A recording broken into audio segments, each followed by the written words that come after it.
আসসালামু আলাইকুম রাহমাতুল্লাহ। সম্মানিত দর্শক শ্রোতা ভাই ও বোনেরা, কাছের দূরের দেশ প্রবাসের যারা যেখান থেকে ভিডিওটি দেখতে আসছেন সবাইকে অসংখ্য অসংখ্য ধন্যবাদ। বন্ধুরা, আপনাদের সাথে গুরুত্বপূর্ণ একটা স্বপ্নের ব্যাখ্যা শেয়ার করব, আলোচনা করব।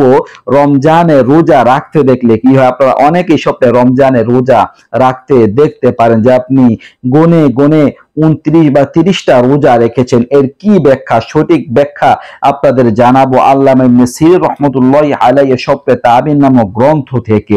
কাজেই একটু ধৈর্য সহকারে আমার সাথেই থাকবেন, শেষ পর্যন্ত ভিডিওটা দেখবেন, অনেকটাই উপকৃত হতে পারবেন ইনশাআল্লাহ ইনশাআল্লাহ। বন্ধুরা, যদি আপনারা কেউ স্বপ্নে, চাই একজন নারী হোক বা পুরুষ, কেউ যদি স্বপ্নে রমজান মাসের রোজা 15-30টা রোজা রাখতে দেখেন, যে সুন্দরভাবে আপনি রোজাগুলো রেখেছেন, এমন স্বপ্ন যদি দেখেন, তার মানে আপনার চিন্তা পেরেশানি দূর হবে, আপনি বিপদ থেকে বাঁচতে পারবেন ইনশাআল্লাহ। চিন্তা পেরেশানি দূর হওয়ার প্রতি ইঙ্গিত করে, বিপদ দূর হওয়ার প্রতি ইঙ্গিত করে। সাথে সাথে এমন স্বপ্ন দেখা সুস্থতা লাভের প্রতি ইঙ্গিত করে। ইনশাআল্লাহ আপনি সুস্থতা লাভ করতে পারবেন। দর্শক, এইরকম স্বপ্ন দেখা সৌভাগ্য নসিবের প্রতি ইঙ্গিত করে, মনের আশা পূরণ হয়। খুবই চমৎকার।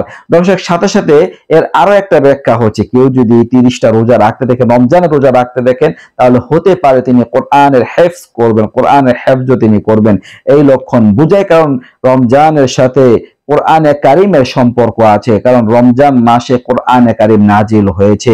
সবে কদরের রজনীতে আল্লাহ তাআলা কোরআনে কারিম নাজিল করেছেন। 7 আসমান লৌহে মাহফুজ থেকে প্রথম আসমানে কদরের রজনীতে কোরআনে কারিম নাজিল করা হয়।